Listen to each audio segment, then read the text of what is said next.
주일에 특별히 1년 동안 하나님께서 주신 은혜를 고백하는 감사 절기 주일로 드려지는 가운데 함께 예배를 드리고 있습니다. 오늘 저는 읽었던 말씀 가지고 감사 찬양하며 함께 아멘하자, 이런 제목입니다. 조금 어려운 것 같죠? 한번 따라서 합시다. 감사 찬양하며 함께 아멘하자. 우리 36절을 한번 보세요. 역대상 16장 36절 같이 읽습니다. 시작. 여호와 이스라엘의 하나님 영원부터 영원까지 송축할지로다 하매 모든 백성이 아멘하고 여호와를 찬양하였더라. 아멘. 모든 백성이 아멘하고 하나님을 찬양하였더라. 그래서 감사 찬양하며 함께 아멘하자. 이스라엘 나라는 공동체입니다. 어떤 누가 혼자 잘하고 다른 사람이 협조하지 않으면 그 공동체가 무너질 수밖에 있기 때문에 모두 똑같이 나가는 겁니다. 한 사람이 죄를 지어서 누룩이 될까 봐 그 사람을 죽이라 하면서까지 하나님은 단호하게 생명을 건지시고 사랑하신 하나님이시지만은 대를 위해서 하나가 죽어야 된다. 그래서 진중에서 내쫓아라, 때로는 하나님이 심판하셔서 그때마다 그 한 사람으로 인해서 죄의 누룩을 아시잖아요. 그래서 그 한 사람을 제거시키고 모든 사람을 살리시는 이스라엘 공동체의 생활을 발견할 수 있습니다. 애굽에서 구원하시고 광야에서 40년 동안 생활할 때 이런 사건들을 많이 보게 됩니다.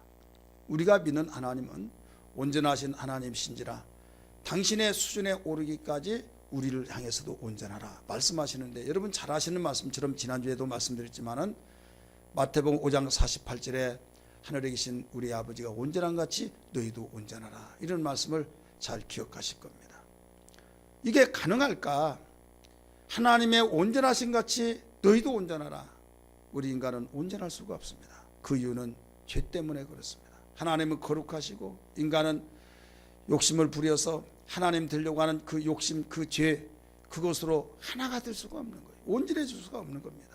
그러면 온전할 수 없는 것을 온전하라고 말씀하신 주님이실까요? 아닙니다. 온전할 수 없는데 온전할 수 있다, 이걸 가르쳐 준 겁니다. 온전할 수 없는 존재가 온전할 수 있다고 하는 것은 가능성의 소망을 주셨는데, 인간은 뭐 때문에 온전할 수 없느냐? 피조물이기 때문에 온전할 수 없을 뿐만 아니라 오직 죄 때문에, 그런데 죄의 문제를 해결해 주시면 된다는 거예요.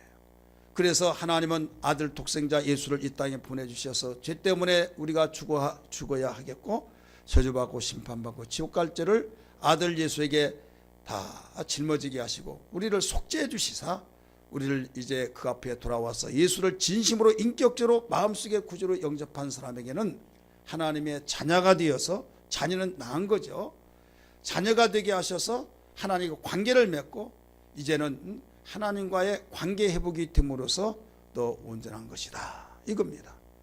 그래서 성경은 말하기를 거듭난 것은 새로운 피조물이다.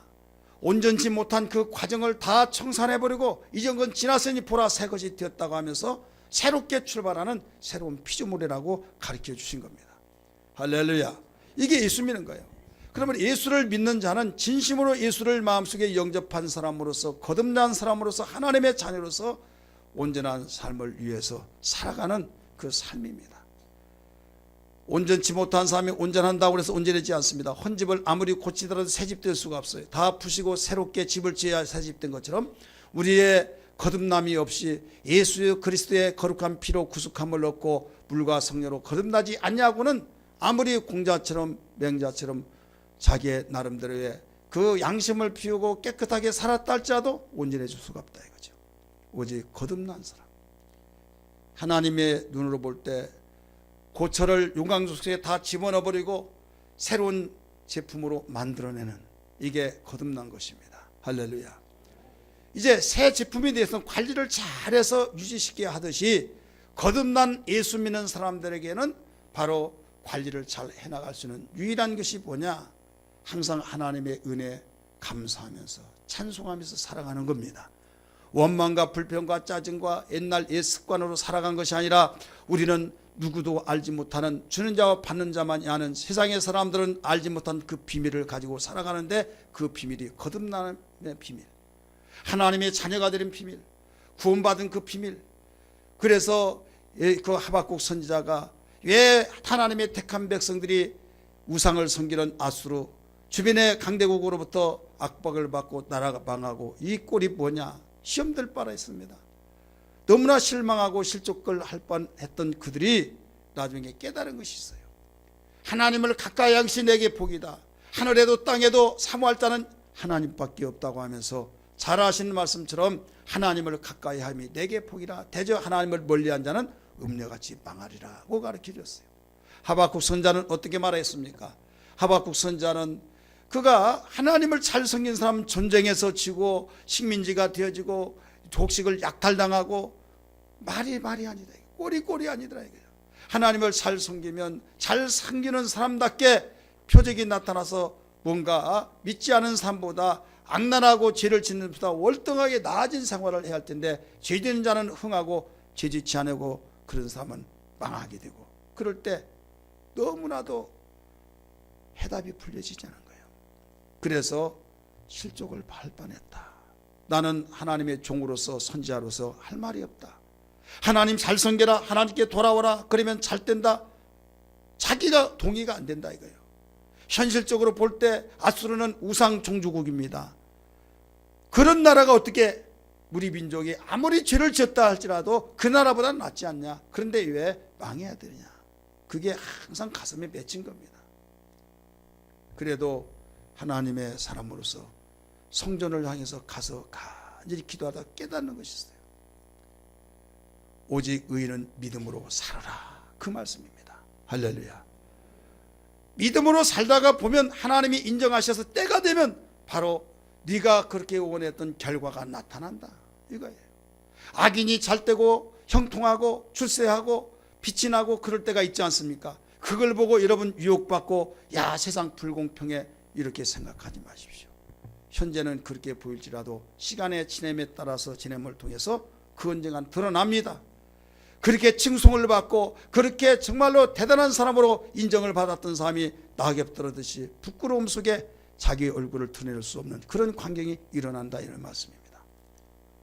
이 사실을 깨달았던 하박국 선지자는 예안간에 송아지가 없고 밭에 소출이 없고 감람나무에 감람 열매가 없고 포도나무에 포도 열매가 없을지라도 나는 여호와로 인하여 즐거워하리로다. 할렐루야. 여호와로 인하여 즐거워하리로다. 이 말이 무슨 말입니까? 구원하신 주님으로 인하여 즐거워하리라. 하나님은 전능자로서 능치 못함이 없은 주님이 나와 함께 하심으로 즐거워하리라. 할렐루야.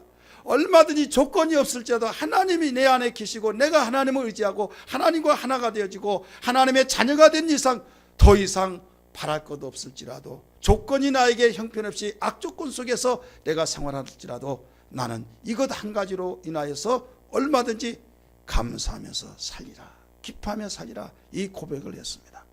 여러분, 우리는 감사 절기를 통해서 1년 동안 우리를 되돌아볼 때 정말로 감사하고 간증거리와 그 아름다운 그 미소 짓는 일들이 많이 있는 사람도 있을 뿐만 아니라, 특별하게 두드러지게 나타나지 않냐고, 특별하게 어떤 독특한 은혜의 간증거리가 없이 그냥 그대로, 그저 그대로, 어떻게 보면 더 안 좋은 한 해가 될 수도 있은 하나의 사람들이 있었을 겁니다. 그러나 우리는 모든 걸 다 평정을 찾으면서 내가 무엇으로 인하여 감사하느냐.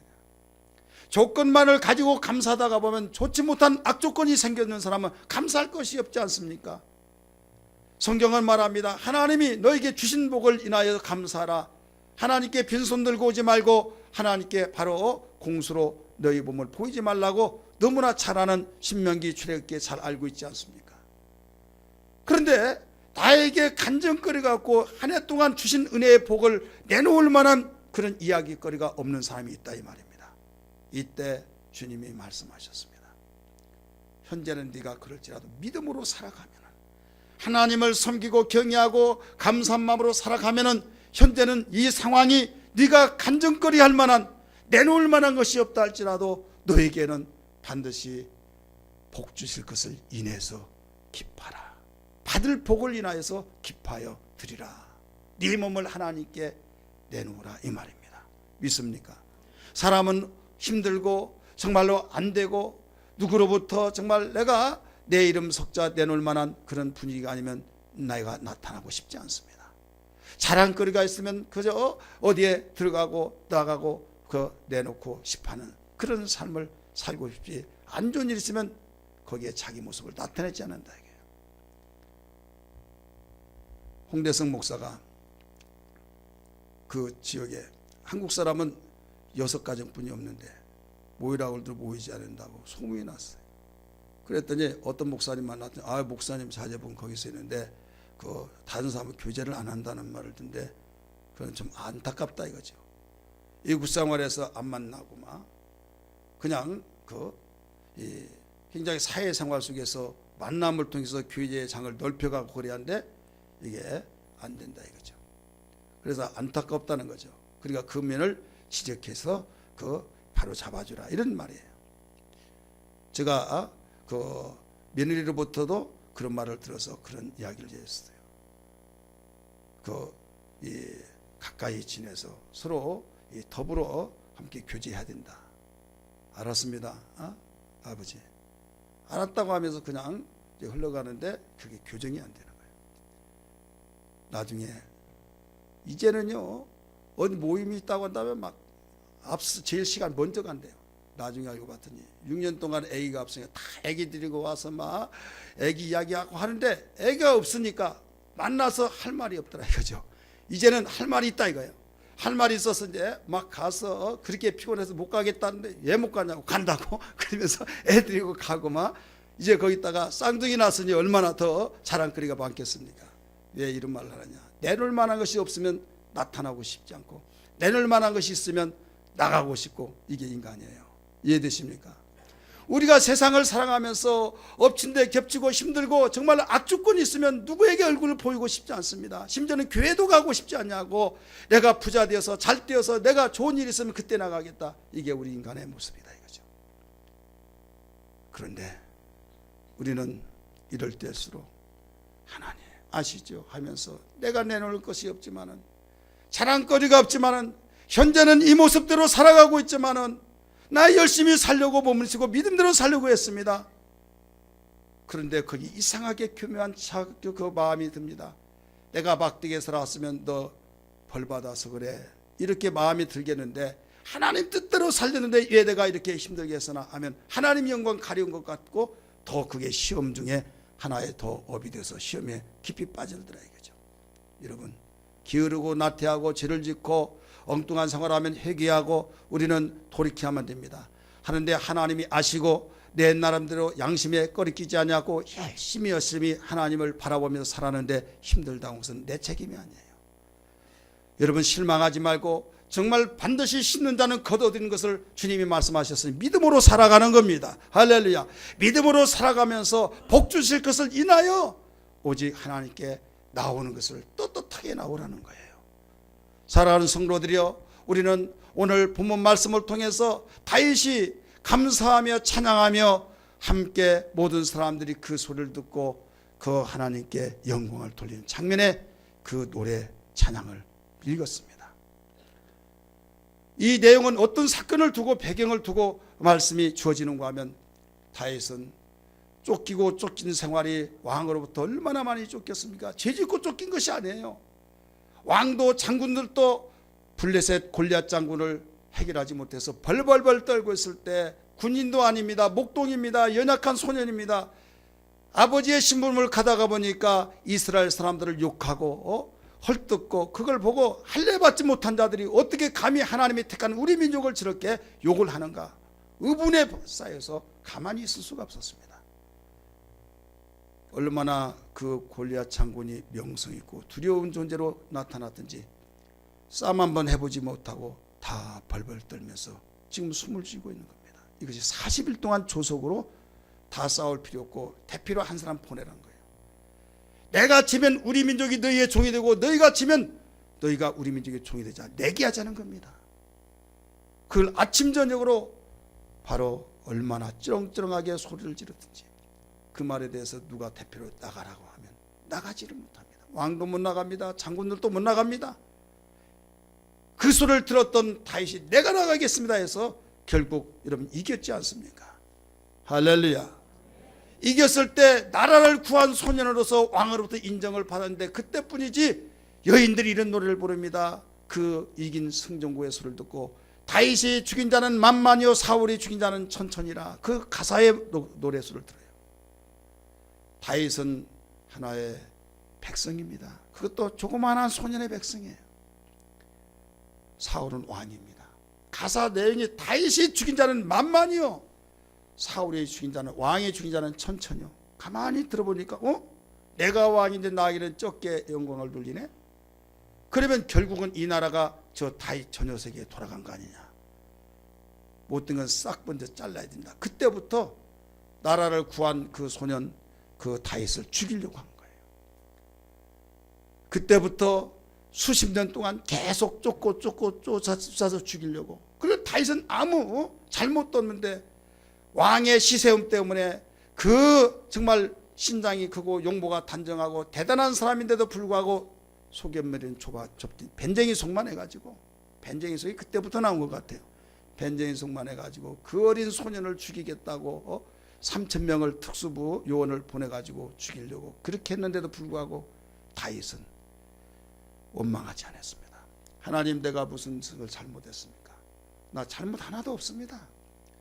하나님이 살아계시다고 한다면 이럴 수 있습니까? 얼마든지 그 말을 할 수 있을 정도로 원망의 저 목소리로 기도할 수도 있을 터인데 조금도 그러지 아니하고 왕의 그 잘못된 부분을 기도하고, 왕이 죽이려고 하는 그 가운데서도 살아나게 되고, 밥이 없어서 배고파서 너무나도 고통스러울 때도 하나님께 기도하며 감사하며 그가 모든 감사의 그 무기를 가지고 어려움을 이겨냈던 것입니다. 할렐루야. 그는 대단한 존재입니다. 왜 대단하냐? 어려운 역경 속에서 이겨내는데 다른 것으로 이기지 않냐고, 하나님을 바라보면서 감사의 고백으로 이겨나간 거예요. 시편을 보십시오. 그에게 감사라는 그 내용들이 얼마나 많이 나오나. 대부분 사람들은 좋은 여건, 좋은 환경이 있을 때 감사 찬양하겠지만은 시편의 그 고백 보면 다윗이 엄청난 고난과 고통과 아픔, 그 부분들이 많은 내용이 고백이 나옵니다. 그럼에도 결과는 뭐냐? 감사하다는 거예요. 할렐루야. 여호와께 감사라, 그의 선하심과 인자심이 영원하미로다 하면서 그 조건 하나하나를 따지면서 이런 일에도 감사하고 이런 일에도 감사하고 그 안 좋은 부분보다 좋은 면을 더 부각시켰다 이 말입니다. 제가 한 가지 그걸 그리고 왔어요. 자, 이게 하얀 종이에 뭐가 보입니까? 예? 좀 하나 보이죠? 새까맣게? 보여요, 안 보여요? 많은 사람들은 안 좋은 부분만을 부각시켜서 왜 이렇게 됐냐 저렇게 됐냐 하면서 왜 이렇게 됐냐, 화살이 완전히 예수 믿는 사람은 이제 불통이 하나님께 튀기는 거예요. 목사와 사모에게 또 집사 장로님에게 되다가 나중에 하나님까지 튀겨요. 아무리 점이 보인다 할지라도 점보다 하얀 것이 더 많아요. 믿습니까? 불평과 원망 짜증거리가 있다 할지라도 찾아보면 감사거리가 더 많습니다. 좋은 일들이 더 많습니다. 믿으시기를 바랍니다. 좋은 면은 보지 못하고 안 좋은 면만 보다 보니까 결국 자기만이 더 늪에 빠지듯이 사망의 음침한 골짜기에서 헤어나오지를 못합니다. 그래서 하나님은 감사라고 계속적으로 가르쳐주고 1년에 3차에 걸쳐서 감사 절기 명령을 명령하셔서 이스라엘 백성들에게 계속 훈련을 시키신 거예요. 기독교는 감사의 종교라는 걸 믿기 바랍니다.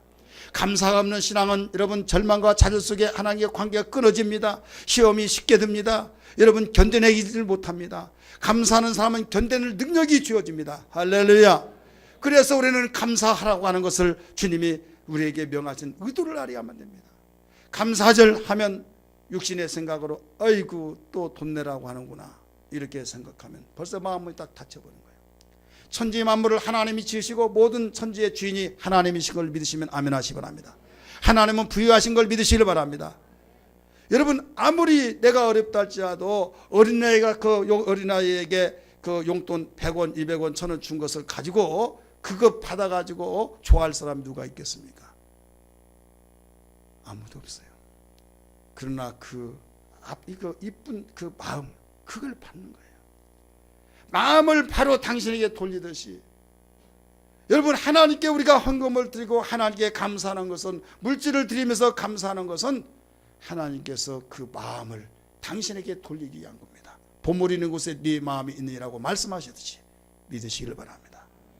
그래서 하나님 우리에게 감사하시기를 명하신 것은, 감사라고 명하신 것은 그 엄청난 우리가 미처 알지 못했던 그 비밀이 담겨 있다는 걸 기억하면서 감사의 신앙이 되어야 될 줄 믿습니다. 이렇게 다윗은 쫓기고 쫓긴 가운데서 죽이려고 쫓는 자는 전쟁터에서 죽게 되고, 왕의 자리를 지키려고 몸부림쳤던 사울왕은 그걸로 끝이 나버렸습니다. 그런데 쫓기고 쫓겼던 그 다윗은 그 가운데서도 원망치 않냐고 감사 찬양하면서 감사하여 삶을 감사로 살아가던 그에게는 왕의 자리에 딱 올라와 있더라 이거예요. 믿습니까? 사울왕이 전쟁에서 져가지고 블레셋으로부터 법궤를 빼앗겼어요. 이스라엘을 대표하고 하나님을 묘사하는 법궤, 그 속에 만나가 있고 아론의 쌍난 지팡이와 또 뭐가 있습니까? 십계명, 성부 성자 성령 삼일째 하나님이 임재하신 그 법궤가 있는데 그걸 빼앗겨버린 거예요. 너무 가슴이 모든 민족이 가슴 아파하며 엘리 선지자는 너무나도 기록해가지고 엉엉 울었습니다. 법궤를 빼앗겼다고 하는 그것 때문에. 자기 자식도 죽었습니다. 그것 때문에 우는 것이 아니라 법궤를 빼앗겼다고 하는 것 때문에. 그런데 법궤가 돌아왔습니다. 법궤가 돌아와서 너무 기뻐했는데 감히 그 법궤를 어디에 안치놓을 자리가 없었습니다. 오베데돔 집에 안치하고 있다가 이제는 다윗이 나는 백양목 궁에 좋은 궁궐에 있는데 하나님은 천막 속에 있다고 하는 거 너무 가슴이 아팠어요. 그래서 마음의 정리를 하고 3만 명을 훈련시켜서 그 법궤를 모시고 오는 작업이 일어납니다. 우사의 사건이 있지만 다시 또 시도해서 모셔옵니다. 이때 너무나 감격해서 너무 기뻐서 춤을 덩실덩실 추면서 옷자락이 내려가서 바지자락이 내려가서 정말 볼 것 못 볼 것 다른 사람의 모든 조롱거리 같은 것 같았는데 창문에서 자기 부인 미갈이 보니까 완전히 꼴벌기를 하겠다 이게요. 나중에 왕이요, 깊은 건 알겠지만 왕은 이 나라의 주인입니다. 어떻게 주인된 분이 이런 누추한 걸 보일 수 있습니까? 우리가 이 현실적으로 보면 맞는 말입니다. 그런 말이었어요. 내가 하나님께 이 기품을 드리면서 춤을 추는데 누가 뭐라고 하느냐, 이보다 더한 일도 하나님이 영광 받으실 만하다면 하겠다 하면서 그 다윗 왕은 그 고백을 했어요. 그 결과 나무랬던 그 부인은 태문이 닫혀서 그가 생애 자식을 낳지 못했습니다. 다윗은 놀라운 승승장구가 되어서 모든 전쟁에 이기게 되고 한 번도 전쟁에서 져본 일이 없고 영토를 넓히고 더욱 하나님께 영광 돌리는 축복의 삶이 되었던 걸 믿기 바랍니다. 그런 법궤를 모시고는 그 과정 속에서 눈을 지그시 감고 파노라마로 펼쳐봅니다. 자기가 어떤 존재인가. 목동으로서 왕으로부터 쫓기고 쫓겨서 죽을 고비를 수십 번씩 당하면서도 여기까지 지키시고 인도하신 하나님, 너무나 감사한 거예요. 그래서 오늘 16장 7절부터 36절까지 전체 내용이 하나님께 감사하는, 찬송하는 그 내용이란 걸 알아야 될 줄 믿기 바랍니다. 사건을 두고 바로 이 찬양을 한 거예요. 감사한 거예요. 여러분, 이 찬양 감사를 했을 때 많은 사람들이 아멘 아멘 했다고 했잖아요. 아멘 아멘. 예, 나도 동의합니다. 왕께서 그 소년 시절부터 여기까지 오게 된 거 다 알고 있습니다. 하나님께 감사하며 원수를 원수로 갚지 않냐고 하나님 말씀으로 믿음으로 살려고 오히려 죽이려고 한 왕을 위해서 기도하고 헌신하고 충성했던 그 모습을 압니다. 하나님이 여기까지 인도하셔서 여기까지 오르게 된 겁니다. 이 영광을 하나님 받으시옵소서, 찬양 받으시옵소서 하면서 함께 동의하면서 아멘 했다 이 말입니다. 여러분, 우리는 하나님께 오늘 드리는 감사 찬양이 무엇이란 걸 아십니까? 헌금 봉투에다가 예물을 드리고 야 감사절 지켰다, 아니면 내가 감사절기 돈 내라고 하는 그 시간, 그 절기 자기 나름대로 해석이 분분하면서 매년 드려진다고 한다면 얼마나 억압이 되겠습니까? 하나님께 드려지는 감사와 찬양이 무엇이냐 이게요. 첫째로 우리는 하나님께 예배, 믿음의 표현이란 걸 믿기 바랍니다. 따라합시다. 감사는 깨닫는 성도의 믿음의 표현이다. 아무리 강조하더라도 깨달아지지 않으면 됩니다. 깨달아졌을 때 다 손뼉을 치면서 정말로 감사하다. 하나님 나를 사랑해 주시고 나를 여기까지 인도하시고 하나님이 불철주야로 나를 지키시고 불꽃 같은 눈동자로 꿰뚫어 보시면서 나를 모두 돌보시고 감찰하신 가운데 내가 보호를 받고 여기까지 왔습니다. 그 고백을 한다. 믿음의 표현이다. 이게. 그래서 우리는 한 주일 동안은 특별 기대로, 한 주일 동안은 특별 부흥성회를 하여서 잃어버렸던 감사가 회복되어지고 잠들었던 우리의 신앙이 일어나고 하나님께서 받으시는 그 절기가 되기 위해서 우리는 2주간 동안 준비했지 않습니까? 세대주의에 빠져서 나도 모르는 사이에 깊숙한 늪에 빠져서 완전히 여기까지 차오르면서 하나님께 드려지는 이런 절기가 형식과 의식으로 남아버린 이 시대에 여기서 빠져나오자는 거예요. 할렐루야. 빠져나와서 마음과 성품과 뜻을 다하여 주 하나님을 사랑하고 섬기는 하나님이 받으신 그 감사 절기, 생명 있는 절기.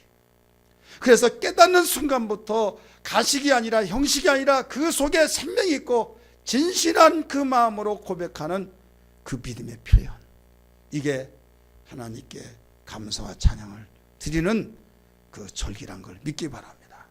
7절부터 10절 한번 읽으실까요? 같이 읽습니다. 7절부터 시작. 그날에, 이 그날은 뭐냐면요, 이 법궤를 메고 오는 그날에 이 말이에요. 다윗이 아삭과 그 형제를 세워 먼저 하나님께 감사하게 하여 이르기를. 8절 시작. 너희는 여호와께 감사하며 그의 이름을 불러 아뢰며 그가 행하신 일을 만민 중에 알릴지어다. 9절. 그에게 노래하며 그를 찬양하고 그의 모든 기사를 전할지어다. 그의 성호를 자랑하라. 여호와를 구하는 자마다 마음의 즐거울지로다. 아멘. 믿음의 그 고백으로 표현을 했어요. 두 번째, 감사 찬양하며 함께 아멘하는 이것이 무엇이냐? 바로 하나님께 드려지는 감사 찬송이 무엇인가 하면 예배와 찬송으로 드려진다는 사실을 믿기 바랍니다. 하나님께 진정한, 하나님이 받으시는 예배, 생명 있는 예배, 하나님께서 우리에게 주신 은혜의 귀한 시간으로 역사하신 그 예배, 바로 감사의 표현 속에서 나온 거예요. 오늘 본문 말씀 읽지 않았지만은 28절 29절 한번 같이 읽습니다. 28절 29절 시작. 여러 나라의 종족들아 영광과 권능을 여호와께 돌릴지어다. 여호와께 돌릴지어다. 여호와의 이름에 합당한 영광을 그에게 돌릴지어다. 제물을 들고 그 앞에 들어갈지어다. 아름답고 거룩한 것으로 여호와께 경배할지어다. 아멘. 바로 감사하다고 하는 그 뜨거움이 바로 예배로서, 찬양으로서 영광 돌려주고 있다. 감사의 그 뜨거운 고백이 없이는 진정한 예배가 될 수가 없습니다. 예배는 많은데 하나님이 받으신 예배는 오늘날 정말 얼마나 있는가 의문스럽습니다.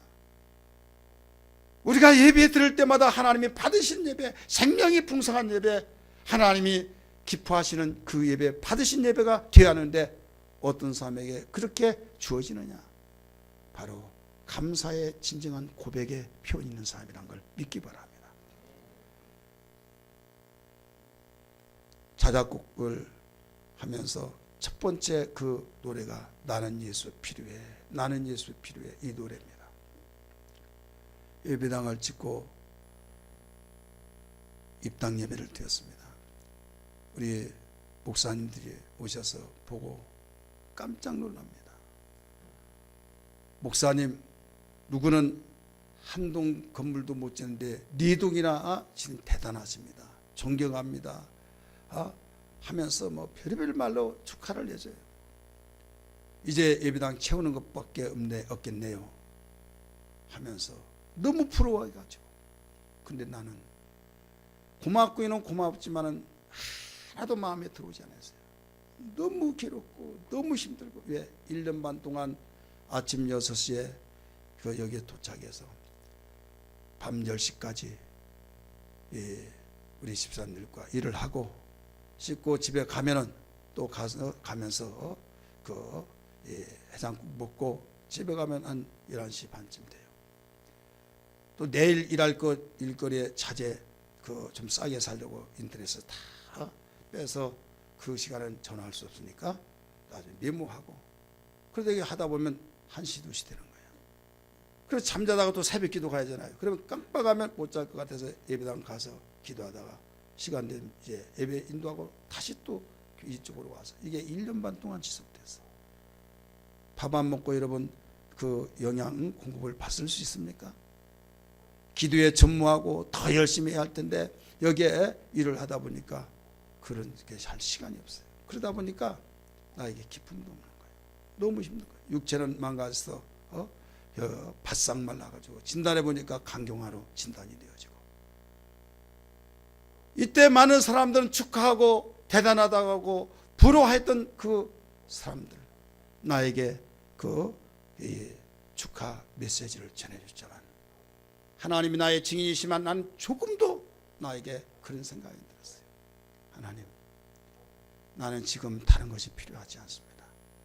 아무리 양주시에는 모든 사람들을 우리 교회 보내준다 할지라도 지금은 아닙니다. 감당할 수 없습니다. 감당할 수 없사오니 나에게 지금 필요한 것은 주님이 필요합니다. 예수가 필요합니다. 하면서 기도를 다른 기도하지 않고 당장 지금 나에게 필요한 것은 예수님이 필요합니다. 예수가 필요하다. 예수 자체는 님자를 우리 한국식으로 붙이면 높여서 부른 것 같고 예수 그러면 반말한 것 같고 그렇지만 예수 자체가 높여 부른 거예요. 각하님 이 말은 틀린 겁니다. 각하 그게 높여서 부른 거죠. 예수여 이게 높인 거예요. 자기 백성 죄에서 구원할 자라고 해서. 그런데 우리 한국의 정서상 님자를 붙이면 제대로 말한 것 같고 예수하면 건방진 것 같고 이렇게 느끼지 아니에요. 그러면서 나는 예수가 필요합니다. 나는 예수가 필요합니다. 울면서 코범벅이 되어지면서 눈물 콧물 같이 바로 범벅이 되면서 일주일 동안 한 달 동안 계속 하다가 보니까 그 조금씩 안개가 사라지듯이 나에게 그 침체됐던 그 신앙이 회복된 것 같아 느끼면서 막 엉엉 울면서 거기에 높낮이로 노래를 부르다 보니까 여기다가 곡만 만들면 노래 되겠네. 이게 바로 나는 예수 필요해. 나는 예수 필요해. 그 노래 나온 거예요. 여러분 그 노래집에 한쪽에 간증을 써놨습니다마는 지금 제가 그 경험이 있었기 때문에 아는데 너무 감사하고 너무 감격하여서 지금 다른 사람들은 이렇게 저렇게 축하 메시지를 해서 나를 격려하고 있지만 나에게는 그것이 아니라 당장 필요한 건 예수 생명 주님이 나에게 함께 하시고 개척하면서 배가 고파서 정말로 금식을 연이어서 했던 그때 그래도 그때가 좋았더라. 행복하더라. 그래도 그때가 정말로 계속적으로 없고 힘들었더라도 나에게 그 소망이 있고 주님이 함께 하셔서 이적과 기사와 표적이 나타나고 하나님의 기로 만들었던 그분이 살아계셔서 여기에 임재하고 계시구나. 그것이 얼마나 감격하고 얼마나 기뻤는지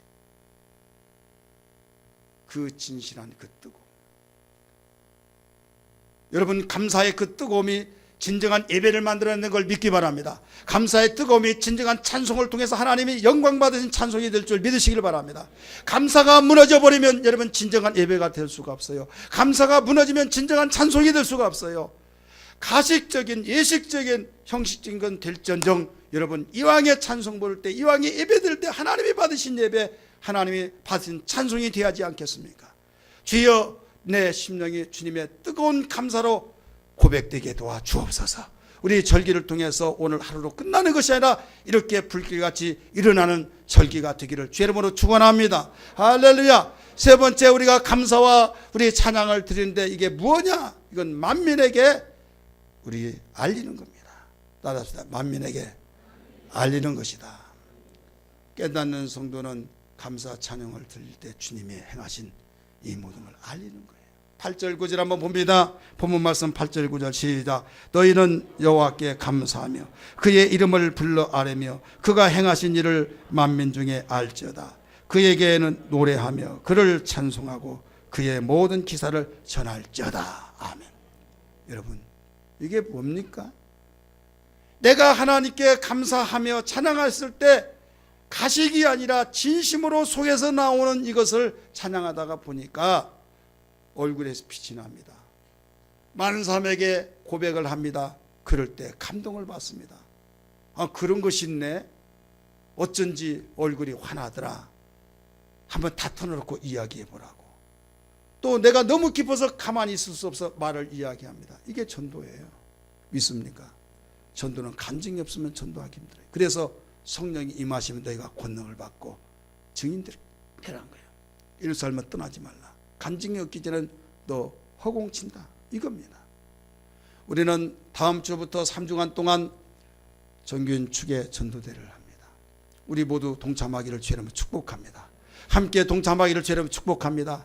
한 사람씩 한 영혼을 주께로 인도하고 또 야에서 전도 집회를 통해서 하나님께 모든 그 때를 어떤지 뭐든지 증거하라고 해서 우리는 순종하며 하게 됩니다.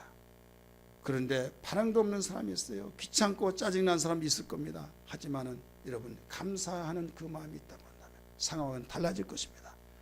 상황은 달라질 것입니다. 그래서 감사의 고백, 다윗이 그 고백을 통해서 많은 사람이 알게 되고 여기에서 예수 그리스도를 믿는 그 삶이 되어야 될 줄 믿습니다. 다윗은 한 번도 전쟁에서 져본 일이 없다고 성경은 가르치고 있습니다. 계속 이기게 되더라 계속 나옵니다. 뭐가 그렇게 만들었습니까? 하나님이 도와주셨어요. 밀어주셨어요. 왜 밀어주셨습니까? 감사의 고백이 진심으로 그의 삶이 되었기 때문입니다. 많은 사람이 하나님이 도와주기를 원하고 하나님이 가정에 행복 주시기를 원하고 사업하는 거 사업 잘 되기를 원하고 자녀가 아름다고 훌륭하게 자라기를 원하고 나의 좋은 소원을 다 갈구하면서 기도하고 그렇게 되기를 애통해야 합니다. 여러분, 너무 좋은 것이죠. 좋지만은 응답을 해주신 분은 하나님이신 걸 믿기 바랍니다. 내가 구한 건 내가 구하지만은 역사를 이루신 분은 하나님이세요. 하나님 마음이 감동되어야 줄 믿습니다. 하나님은 어떤 곳에서 감동을 받으십니까? 크고 작은 것을 초월해서 한 진심으로 하나님께 감사하는 자, 진심으로 찬송 돌리는 자, 하나님의 감동을 받으시고 가만히 있을 수 없죠. 사람과 사람 사이의 대인관계 삶 속에서도 감사하고 고맙다고 서로 인사하고 정말 신실하고 진실하게 삶을 사귀다 보면 여러분, 그를 가만히 있지 않잖아요. 깊숙하게 사귀면서 정말 친구라고 말하며 좋은 관계를 유지하며 서로 아파하고 서로 기뻐하고 서로 나누고 하지 않습니까? 하나님도 인격이신 분이라 그랬습니다. 우리는 형식과 어떤 의식 속에서 매여있지 말고 정말 생명되는 주님을 만나야 될 줄 믿습니다. 생명으로 풍성해야 될 줄 믿습니다. 내가 온 것은 생명을 얻게 하고 더 풍성케 하기 위해서 오셨다고 했으니 살아계신 하나님께, 세상의 사람은 죽은 신에게 드리지만은 우리 믿는 사람은 살아계신 하나님께, 천지를 창조하신 그분께 감사하며 찬송 돌리는, 이것이 무엇냐 하면 내가 예배와 찬송을 돌릴 뿐만 아니라 이게 만민들에게 알리는, 이웃에게 알리는, 주변의 사람이 알리는 전도의 역사들이 나타난다, 이런 말씀입니다. 믿으시면 아멘 합시다. 네 번째는 감사는 이제 복이 내게로 되돌아온다는 걸 믿기 바랍니다. 한번 따라합시다. 감사는 복이 내게로 돌아온다. 바로 축복이 자신에게 돌아와요. 하나님 복을 주세요, 복을 주세요. 아무리 몸부림치더라도 여러분, 감사하지 않으면 내게로 안 돌아옵니다. 그런데 하나님 아시지요? 그러면서 그의 나라와 그 일을 구했음에도 범사가 복의 역사로 나타난 그 이유가 왜 그렇습니까? 어떤지 때를 뜨면서 놔주세요 놔주세요 하더라도 그에게 주려고 마음도 내키지 않습니다. 그런데 저 뒤에서 찾아볼 때 물구름이 찾아보니까 마음이 감리가 녹아져 할 수 있는 그 상황을 아시지 않습니까? 프렌체에 대해서 지난주에 이야기했습니다. 독일의 흉년 들어서 기근돼서 먹고 배고파서 많은 사람들이 신음해져 있을 때 부자가 된, 참으로 부자였던 할아버지가 빵을 구워서 계속 나눠주는데 그 빵을 받아가면서 신기하게도 고맙습니다, 감사합니다 말 한마디 한 사람이 없다고 그랬잖아요. 그런데 어떤 소년이 못을 안고 다른 사람이 다 가고 나면 그 자리에 딱 나타나서 저 적은 것 주세요. 왜 그러냐? 저는 적으니까요. 참 이쁘더라고요. 고마워요 할아버지, 감사해요, 그런 말을 하더라 이거죠. 너무 신기하고 기특해서, 얘야, 이 많은 사람이 빵을 받아가면서 고맙고 감사한 말을 하지 않는데 네가 감사하고 고맙다고 말하니 이 할아버지가 힘이 생긴다. 그러면서 그 다음에 적은 그 빵에다가 은전을 한 입씩 넣어가지고 5개를 딱 주었어요. 고맙습니다 할아버지 하고 집에 가서 먹는데 은전이 있으니까 또 가지고 왔어요. 할아버지 여기 은전이 있어요. 가지고 왔더니, 애야, 네가 하도 고맙고 감사하다고 그래서 일부러 주려고 그냥 주면 안 받을까 봐 그냥 여기다 내가 넣었단다. 이런 이야기, 실제 있었던 사건입니다. 아무리 달라고 하더라도 예민한 사람이 있고 달라고 하지 않더라도 관심을 쏟아주셔서 주신 자가 있다 이거예요. 믿습니까? 뭐가 그렇게 만듭니까? 감사가 그렇게 만든다 이거예요. 공을 던지면 바로 벽에다 공을 던지면 내게로 돌아오고 산에서 야오 했을 때 미알이 쳐서 다시 되돌아오듯이 감사는 축복이 나에게 돌아온 거예요. 자신에게. 할렐루야. 이게 원리입니다. 그러므로 마귀는 이 사실을 알기 때문에 감사하지 못하게 합니다. 마귀는 이걸 알기 때문에 어떻게 해서라도 감사만 무너지면 나는 모든 것을 다 했다라고 말합니다. 마귀는 이렇게 감사가 엄청난 축복이 자기에게 돌아온다는 걸, 그 사람에게 돌아간다는 걸 알기 때문에 막아내려고 하는데 왜 우리는 그걸 알지 못하냐 이거죠. 이 자리에 참석하는 우리 이광교회 모든 성도들, 이 자리에 참석하는 우리 성도들, 이 원리를 기억하여서 감사의 능력으로 살아가는 지혜가 있기를 주의 이름으로 축원합니다. 할렐루야. 그러므로 우리는 어떤 가운데서도 승리의 삶으로 주님 감사할 수 있는 눈이 열려지게 하여 주옵소서. 눈이 열려지기를 원합니다. 정말로 믿음의 든든한 신앙이 되어지기를 원합니다. 이런 기도가 되기를 바랍니다. 그러려고 하면 여러분 하나님을 바라봐야 해요. 오늘 본문 말씀 11절의 말씀 보니까 여호와의 얼굴을 구하는 자, 여호와를 구한 자는 즐거움이 있을 것이라고 가르쳐 주셨습니다. 여호와를 구한 자는 반드시 즐거움이 있고 하나님을 찾을 때 만나준다고 말씀하셨습니다. 여러분 주님을 바라보기를 주의 이름으로 축원합니다. 주님을 바라보면서 주님을 향할 때마다 가슴이 뜨거워지고 하나님이 주신 은혜를 감사하며 찬송 누릴 때 하나님이 찾아주시는 역사가 있기를 주의 이름으로 축복합니다. 주만 바라볼지어다. 우리 찬양 부르겠습니다.